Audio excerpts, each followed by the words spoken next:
Brotabrot úr einni af töflunum 20.000 sem lögregla lagði hald á í síðustu viku getur hæglega drepið manneskju. Lögregla varar við efninu sem hefur verið að breiðast hratt Evrópu. Bandaríkjaforseti leggur flatan 10% toll á allan innflutning til Bandaríkjanna, þar á meðal frá Íslandi. Fjölmörg ríki fá á sig mun hærri tolla. Viðbrögð þjóðarleiðtoga eru hörð og markaðir nötra. Forsætisráðherra segir ákvörðun Trumps mikil vonbrigði. Áhrifin gætu orðið töluverð á innlenda framleiðendur. Forstjóri Össurar segir þetta afar slæmt fyrir alþjóðaviðskipti. 8. og stysta eldgosinu á Sundhnúksgígaröðinni lauk á aðeins 6 klukkustundum. Grindavík er ekki aðeins jarðfræðilegt verkefni, segir forseti bæjarstjórnar. Sprunguviðgerðir í bænum eru ófjármagnaðar. Sement gaus úr töngum á Reyðarfirði í gær og fauk yfir smábátahöfnina. Sement getur skemmt lakk og rúður á bílum. Maður sem fékk efnið yfir bílinn sinn undrast að hafa ekki verið varaður við.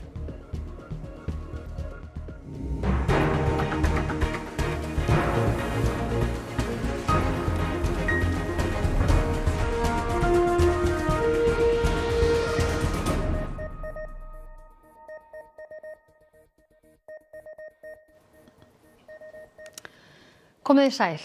Fíkniefnasendingin sem lögregla lagði hald á í síðustu viku er ein sú stærsta sem sést hefur hér á landi. Efnin eru meðal þeirra hættulegustu sem til eru. Þeirra varð fyrst vart í Evrópu í febrúar. Sendingin taldi 20.000 töflur líkt og greint var frá í sjónvarpsfréttum í gær. Rannsóknir leiddi í ljós að þær voru falsaðar Oxycontin 80 töflur sem innihalda ekkert oxykóton, heldur svokallað nitasen. Bara brotatöflu getur drepið manneskju. Það er staðan. Sendingin er ein sú stærsta sem lögregla hefur lagt hald á. Við höfum ekki eins og á ári haldlagt þetta magn af töflum. Fyrst varð vart við töflurnar í Sviss í febrúar og miðjan mars var varað við þeim á heimsvísu, meðal annars af Alþjóðaheilbrigðismálastofnuninni. Í viðvöruninni segir meðal annars að efnin geti verið mörg hundruð sinnum sterkari en oxykóton. Og það hefur alltaf verið að sýna sig betur og betur síðustu ár. Að við erum bara í rauntíma orðin einn áfangastaður, skipulagður brotastarfsemi og fíkniefnamarkaðurinn meðal annars. Þetta er nýtt efni og síðasta viðvörunin kemur út 12. mars og við erum strax komin með þetta magn og þessa stóru sendingu hingað. Það segir eiginlega allt. Rannsókn málsins er á viðkvæmu stigi og lögregla veitir því hvorki upplýsingar hvaðan sendingin kom, né hvort einhver sé í haldi vegna málsins. Hins vegar taldi lögregla ástæðu til þess að senda frá sér viðvörun í dag vegna alvarleika málsins. Og það er þetta sem við höfum bara virkilega áhyggjur af og bara hagsmuni almennings. Þá sé ekki síður áhyggjuefni hversu hratt efnin bárust til Íslands innan við 2 mánuðum frá því þeirra varð fyrst vart í Evrópu. Það hefur aldrei, við getum bara fullyrt þá út frá okkar sjónarmiði lögreglunar á Suðurnesjum, aldrei verið jafn mikið álag á landamærum, skipulögð brotastarfsemi og þau svífast einskis. Þau varðar ekkert líf fólksins. Það eina sem þeir hugsa er að græða, fá peninga og koma efnum og markað og hagnast. Það er það eina. Svala Jóhannesdóttir frá Matthildi samtökum skaðaminnkun. Já, hafið þið orðið vör við þessi efni hér á landi? Þetta er í rauninni fyrsta skipti sem nitrazín mælist á Íslandi, en við höfum náttúrulega fylgst mjög mikið og varlega með þróunin í Evrópu og við höfum séð að nitrazín hefur verið að mælast á öllum öðrum Norðurlöndunum og árið 2023 þá voru 34 dauðsföll í Noregi. Þannig að við höfum mælst mjög mikið með þessu og við höfum verið að þróa svona inngrip í okkar þjónustu eins og við erum að veita hraðpróf til þess að mæla nitasin og við erum að veita þessa naloxone dreifingu. En þetta eru fyrir alla held ég mjög sláandi fréttir og að hingað séu komin efni sem eru raun margfalt sterkar heldur en þessi þekkist. Já, staðan er þannig að vímuefnamarkaðurinn í heiminum í dag hefur bara breyst mjög mikið á síðustu 10 árum. Og það er orðin fjöldinn allur að svona nýjum í rauninni efnum sem eru oft talin vera mjög sterk og eru mjög sterk og hafa valdið mörgum dauðsföllum sem eru að koma inn á markaðinn. Og við höfum bara séð þetta að vera þróun í Evrópu og síðan á Norðurlöndum og núna er þessi sterki ópíóið að mælast á Íslandi sem er náttúrulega verulegt áhyggjuefni og okkur ber að taka því alvarlega til þess að huga að öryggi og líf fólks. En nú þekkið þið þessi mál og þú ert sérfræðingur í þessu. Hvað mælið þið með, hvernig er þetta að bregðast við þessari þróun? Það er náttúrulega ótrúlega margt sem þarf að gera og staðan á Íslandi er bara þannig að við erum ekki með góðar varnir þegar að svona efni koma inn á markað. Við höfum ekki byggt upp okkar innviði. En það þarf náttúrulega bara að í fyrsta lagi auka fjölbreytni í ópíólyfjameðferðum. Ríki þarf að fara að skoða þann möguleika að fara að regluvæða einhver vímuefni og við þurfum að auka í rauninni skaðaminnkandi þjónustu á vettvangi til hópsins með hraðprófum og veitunum Naloxone nefúða. Svala Jóhannesdóttir frá Matthildi, takk kærlega fyrir að koma hingað til okkar. Og við snúum okkur að allt öðru. Bandaríkjaforseti segir að verksmiðjur og vinnuafl eigi eftir að streyma til Bandaríkjanna vegna nýrra tolla á allan innflutning sem hann kynnti í gær. Gærdagurinn fari í sögubækurnar sem endurreisnar dagur bandarísks iðnaðar.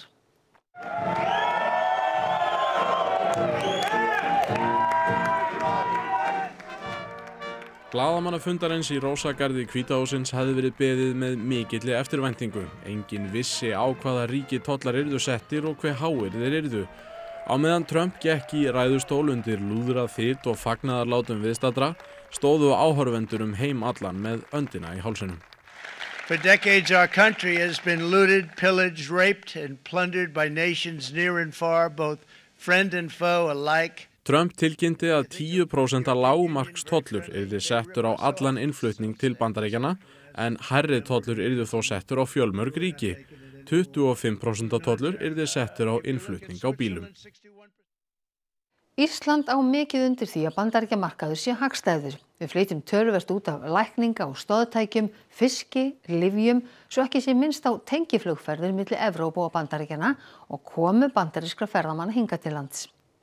Ísland í hópi þeirra ríkja sem fá 10% lágmarkstoll. Norðmenn fá á sig 16% toll sem gæti gert samkeppnisstöðu Íslands gegn þeim betri, sérstaklega með fisk. ESB-ríki fá 20% og Ísland því það Norðurland sem fær á sig lægsta tolla. En skoðum þá hástökkvarana. Nokkur ríki fá á sig mjög háa tolla eins og Lesotho, Vietnam, Thailand, Kambódía og Bangladesh. Kína fær á sig 34% ofan á þau 20% sem fyrir voru og því verða 54% tollar í gildi á kínverskan innflutning til Bandaríkjanna. 中方对此坚决反对，将采取必要措施，坚定维护自身正当利益。 Nobody wins in a trade war. That is not in our national interest. We have a fair and balanced trade relationship with the US. The global economy will massively suffer. Uncertainty will spiral and trigger the rise of further protectionism. The consequences will be dire for millions of people around the globe. Magnús Geir Eyjólfsson á Alþingi og þar voru áhrifin á Ísland rædd, en hver verða þau? Já, núna snýst þetta alveg það bara að bíða og sjá. Það var vissulega lýst yfir vonbrigðum með þessa tolla, en að samaskapi ákveðnu létti yfir því að Ísland þá meðal þeirra ríkja þar sem áhrifin eru hvað síst. En áhyggjur stjórnvalda núna beinast einkum að því hver viðbrögð annarra ríkja verða og hvaða áhrif aðgerðir þeirra hafa á Ísland. Ég hitti Kristrúnu Frostadóttir hérna einmitt rétt áðan og hún segir að þetta verði viðfangsefni stjórnvalda næstu vikurnar.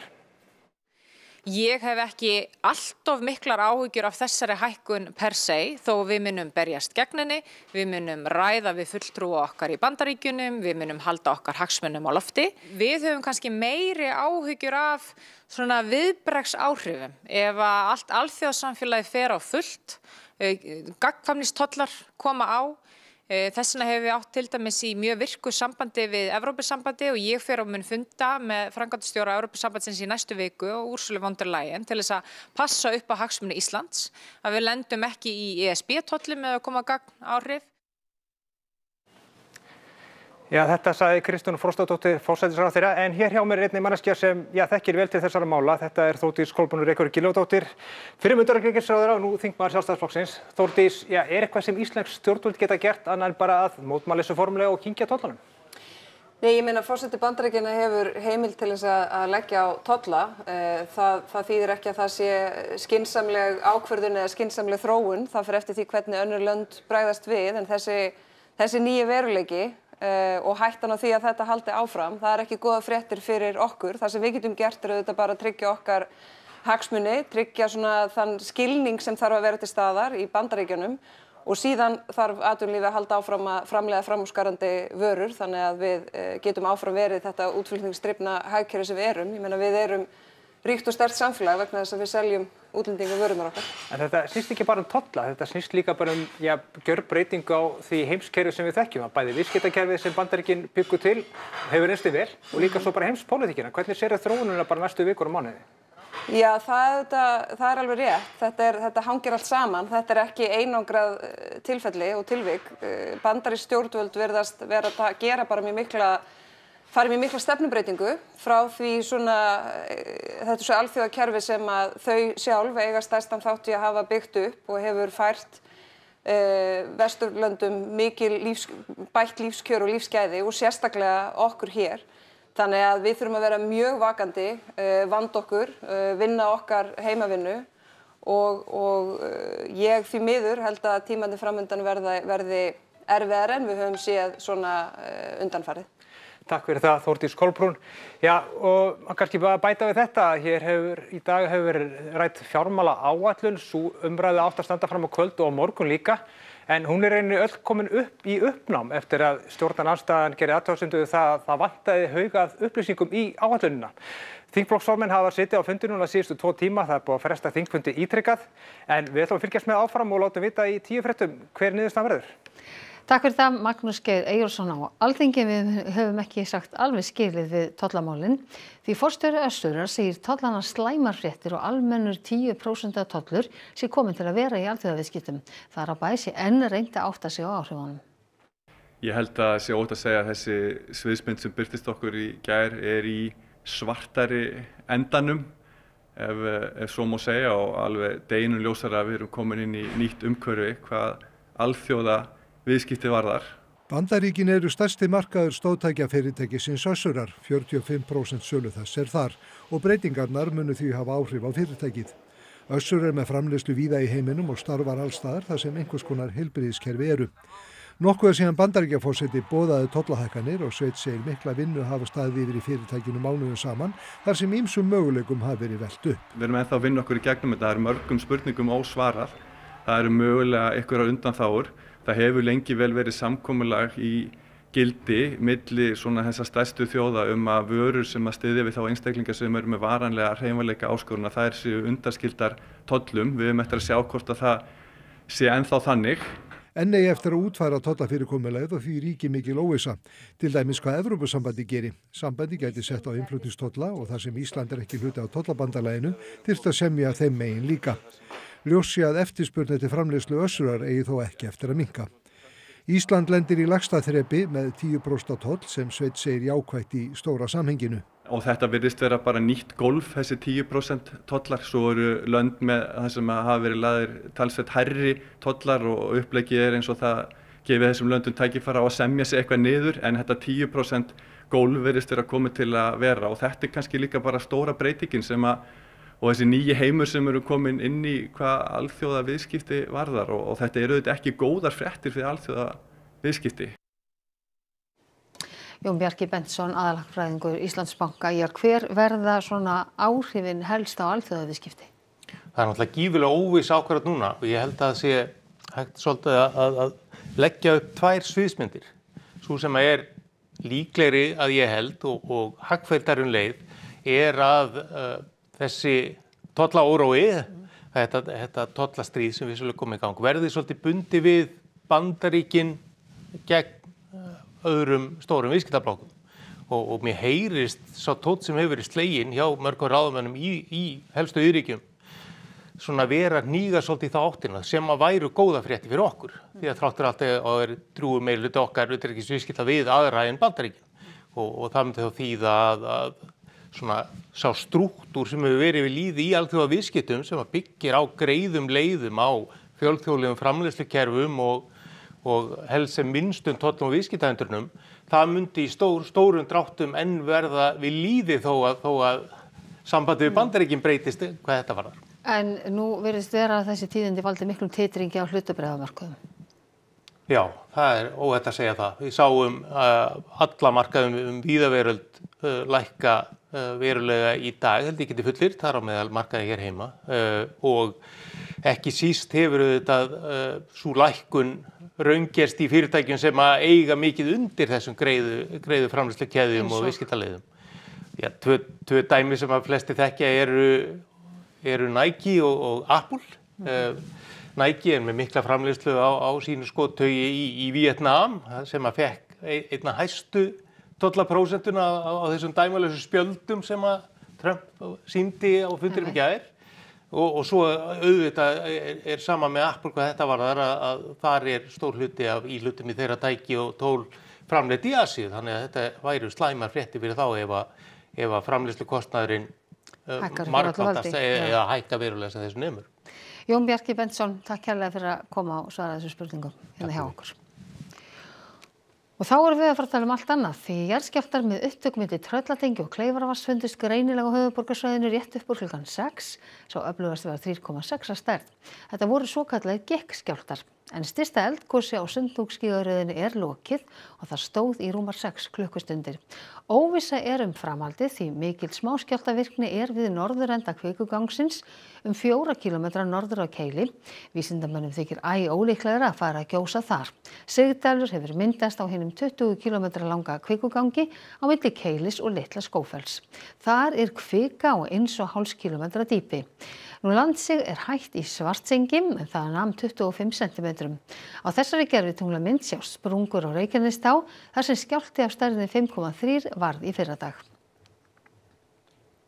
7 sprungubelti í Grindavík hafa verið kortlögð sprunguviðgerðum samkvæmt fyrri aðgerðaáætlun er lokið en sú síðari er ósamþykkt og ófjármögnuð.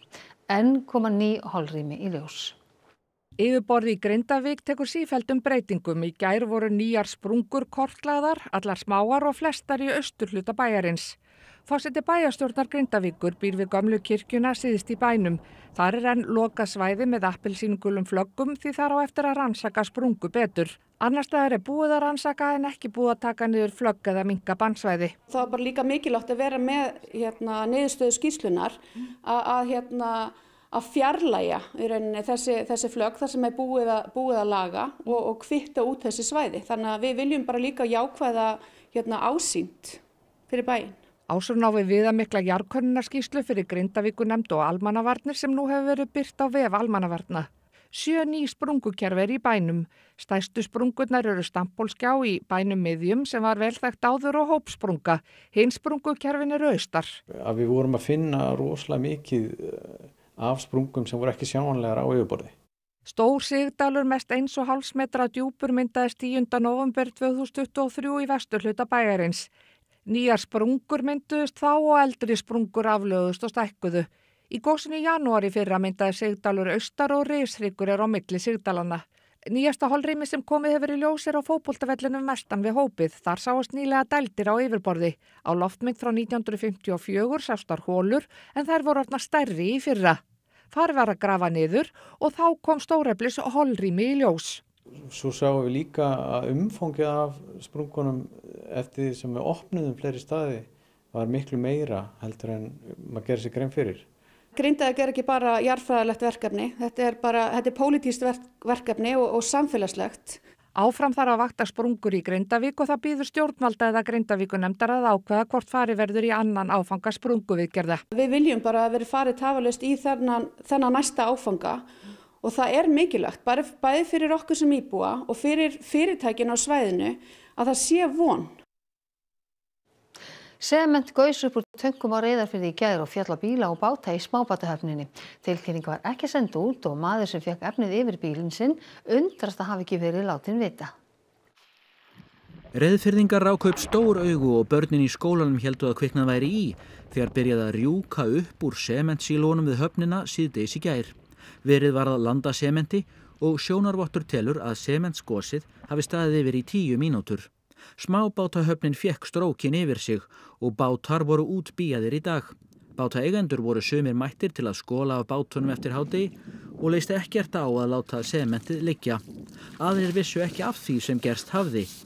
Við hittum á Björgvin Darra sem varð var við umstang í gær en vissi aldrei hvað gekk á. Já, þetta leit bara ekkert rosalega vel út. Lögreglan var mætt á svæðið og það var eitthvað hamagangur hjá töngunum og Já, ég var ekkert var við að það var sement að fjúka þarna en náttúrulega, þú veist, daginn eftir þá var það mjög augljóst. Já, í dag þá allir bátarnir alveg, já, þessi tveir alveg mjög slæmir og já, bíllinn náttúrulega allur kafinn í sementi. Þannig að já, það lítur ekkert vel út. Sement getur skemmt rúður og lakk á bílum og þegar talsvert stærra atvik sem þetta varð á Akranesi fyrir 4 árum þurfti að sýruþvo hátt í 300 bíla. Best að þvo sem fyrst áður en rignir í sementið. Guðmundur, sem einnig með bát í höfninni, furðar sig á að hafa ekki fengið upplýsingar, en hann vissi ekki að sement hefði fokið yfir allt. Engin tilkynning hafi borist. Nei, ekki neitt. Ég var bara að frétta þetta frá þér í dag, sko. Ég held að þetta væri bara, eitthvað salt eða eitthvað. En þetta var svolítið mikið stormur en í gær. Fyrirtækið ECR sem á sementsílóin segir að skiptiloka hafi staðið á sér þegar skipt var á milli tanka og þá hafi lítilræði af ryki farið frá síum. Aðgerðir verði settar í gang til að þvo og fyrirbyggja tjón. Og Baldvin, hvað ætlið þið að bjóða upp á í Kastljósi kvöldsins? Já, það er nú eitt og annað. Við ætlum nú að kíkja aðeins inn á hönnunarmars sem er í fullum gangi og verður helgina. Við ætlum líka að huga aðeins að eldri borgurum, fræðist að þessum einmannaleika og fá svona nokkur góð ráð frá fólki það hvernig þið geta svona barist við einmannaleikan. En aðalmálið eru þessar tollahækkanir Trumps. Við ætlum að fá framkvæmdastjóra Samtaka atvinnulífsins til okkar og svona hennar viðbrögð við þessu. Og svo ætlum við að vera í beinu sambandi við Brussel og heyra hvað forsvarsmenn Evrópusambandsins eru að hugsa. Frábært, takk fyrir þetta Baldvin. Við sem ekki af Kastljósinu en við ætlum að líta til veðurs. En Kristín Hermannsdóttir veðurfræðingur, hún spáir suðaustlægri átt á morgun 8 til 13 metrum við suðvesturströndina en annars yfirleitt mun hægari. Nú bjartviðri eða léttskýjað víða land, hiti verður 7 til 12 stig að deginum. En við förum nánar yfir horfur næstu daga að loknum íþróttafréttum. Bestadeild karla í fótbolta hefst helgina. Við settumst niður með Gylfa Þór Sigurðssyni, leikmanni Víkings, sem ræðir upphaf Íslandsmótsins. Gylfi segir líka frá því hvað hann gerði þau 2 ár sem hann var fjarri öllum fótbolta á árunum 2021 til 2023. Ég ákvað að byrja bara að læra spænsku. Og svo það landsleikur Íslands og Noregs í þjóðadeild kvenna í fótbolta á morgun. Íþróttir hér eftir fréttir. Og það var helst í þessum fréttatíma að brot úr einni af töflunum 20.000 sem lögregla lagði hald á í síðustu viku getur hæglega drepið manneskju. Lögregla varar við efninu sem hefur verið að breiðast hratt Evrópu. Bandaríkjaforseti leggur flatan 10% toll á allan innflutning til Bandaríkjanna. Þar á meðal frá Íslandi. Fjölmörg ríki fá á sig mun hærri tolla. Viðbrögð þjóðarleiðtoga eru hörð og markaðir nötra. Forsætisráðherra segir ákvörðun Trumps mikil vonbrigði. Áhrifin gætu orðið töluverð á innlenda framleiðendur. Forstjóri Össurar segir þetta afar slæmt fyrir alþjóðaviðskipti. 8. og stysta eldgosin og Sundhnúksgígaröðinni lauk á aðeins 6 klukkustundum. Grindavík er ekki aðeins jarðfræðilegt verkefni, segir forseti bæjarstjórnar. Sprunguviðgerðir í bænum eru ófjármagnaðar. Þessum fréttatíma er að ljúka og nú er komið að íþróttum, veðri og svo Kastljósi. Nýjustu fréttir má eins og alltaf finna inn á ruv.is en næstu fréttatímar þeir eru hjá okkur í útvarpi og sjónvarpi klukkan 10 í kvöld. Við sjáumst þá, sæl að sinni.